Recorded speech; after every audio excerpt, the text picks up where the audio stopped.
Hi friends, good to see you again all. I hope you all will be fine. And for all of you I pray that God fulfill all your dreams and give you lots of happiness.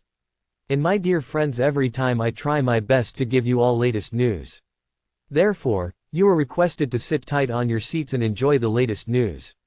The IBBC 15th Anniversary Mansion House Conference presented a range of engaging ministerial and business attendees. As Iraq's economy is expanding and diversifying, the delegates reflected this in the range of topics and debates.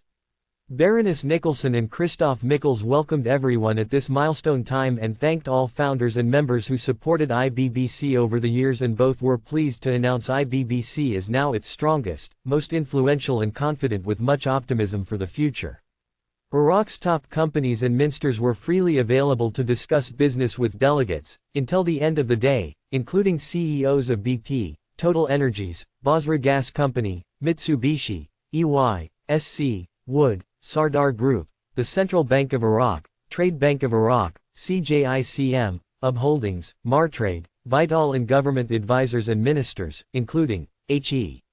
Dr. Abdulkareem Al-Faisal, Chair of PM's Advisory Commission, Dr. Luay Al Khateeb, former Minister of Electricity, Professor Hamid Khalaf, PM's Advisor on Education, Dr. Fareed Yasseen, Climate Envoy, Mr. Ezzeldin Sajid Yousif, CBI, and officials from the KRG Ministry of Agriculture.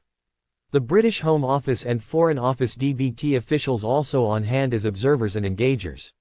Central to discussions was H.E. Hayyan Abdul Ghani Al-Sawad, Deputy Prime Minister and Minister of Oil, who outlined Iraq's intent to end gas flaring by 2028, build 3 new refineries, become self-sufficient and diversify oil products, petroleum, and chemical manufacture for export and produce 5 meters barrels per day, and have already reduced imports from $5 billion to $1 billion. He called for more private sector investment in oil production and gas capturing for energy production and fertilizers, while encouraging the expansion of solar power, carbon reduction and use of seawater in processes. Chair of KRG Investment Board Dr. Mohammed Shukri, speaking on behalf of Prime Minister Barzani, said KRG is open to investment in various sectors including agriculture, renewables, construction materials, fertilizers, plastics, infotech and education. Rupert Soames, chair of the Confederation of British Industries (CBI), articulated that trade is a stimulus for growth, and while supply chains and economies are becoming hard to navigate, there is hope that a new reset will happen with the new UK governor. Equally, Iraq can prove it can be well regulated and a reliable investment partner.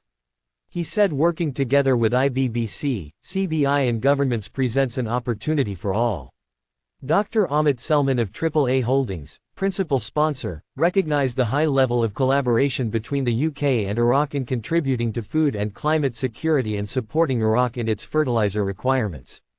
John Wilkes, senior IBBC advisor, who witnessed the birth of IBBC in 2009, was pleased to see it flourish, and knows that members care about Iraq and engage in real projects.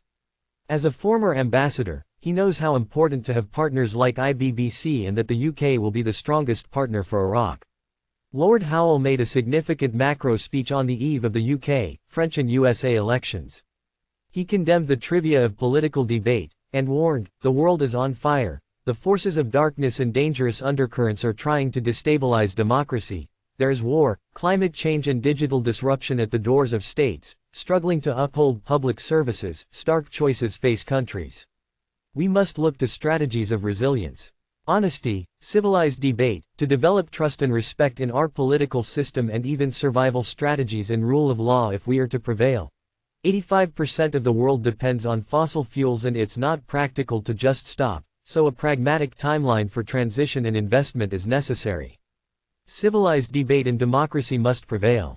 This year a significant number of packed roundtables saw large numbers of attendees, including Finance, Hogan Lovells, KRG, Education, Professor Hamid, Exchange Rate Report, Professor Gunter, and full platform panels including the new Climate Change and Azure Tech, chaired by Mr. Richard Cotton, with Dr. Shamal Mohammed, Dr. Fareed Yasseen and Sarah Akbar of OilServe. Energy Transition chaired by Dr. Luay Al Khateeb, Center on Global Energy Policy, OilServe, TotalEnergies, Basrah Gateway, Wood and Hydro C completed a most engaging and dynamic discussion. To add to the round table discussions, a high-profile finance panel chaired by Mr. Ardal Salem of Hogan Lovells and speakers Mr. Jamil Shoker of Standard Chartered, Bilal Al-Sufire, IFC, Mr. Taysir Jawad of TBI, and Professor Frank Gunter. The panel discussions focused on the development of the banking system in Iraq and the fluctuating dollar exchange rate in addition to the new regulatory framework and the new technological advancement that the Iraqi banks are perusing to meet international standards. Transport session chaired by Professor Frank Gunter, featured also with Mr. Tugrul Titanoglu, CJICM, and Mr. Steve Alexander. Sardar Group focused on regulatory change to open transport markets and a rare but required focus on the aged vehicle population in Iraq and its consequential pollution, with ideas for change. The Razmi Al-Jabri Award for Business Excellence was awarded to Ms. Hadil Hassan of HHP Law in the presence of Razmi Al-Jabri's grandsons. This prestigious annual business award recognizes business excellence in Iraq and is now in its 4th year. The previous winners are Al-Burhan Group, Sardar Group and AAA. Newcastle University exhibited the fascinating new online Gertrude Bell archive and the Heritage Session, chaired by Professor Muhammad Al-Uzri, saw top archaeologists John McGuinness and Professor Mark Horton of Rao talk of the latest Nimrod Palace discoveries and questioned why Iraq is not as well known as Egypt in the media, an opportunity waiting to happen. The previous day, IBBC's Tech Forum hosted top Microsoft cyber expert Carl Niblock, who spoke about AI and its threats and opportunities, and entrepreneurs Nadine Benchaf, Agritech, and Omar Al-Hassan, Iraq Tech Ventures, and the station spoke about barriers and opportunities to tech growth in Iraq. The forum was followed by an evening reception at the Mansion House to celebrate the 15th anniversary of IBBC. IBBC Vice President Lord Green addressed a large audience alongside Baroness Nicholson and the evening's sponsor Sardar Group. IBBC is grateful to all of its members for their support throughout the years and would like to thank AAA, CJICM, Hydro C, TBI and Sardar Group for sponsoring this exceptionally rich and intense 15th anniversary event.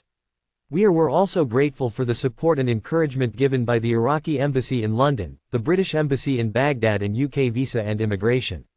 Thanks, take care.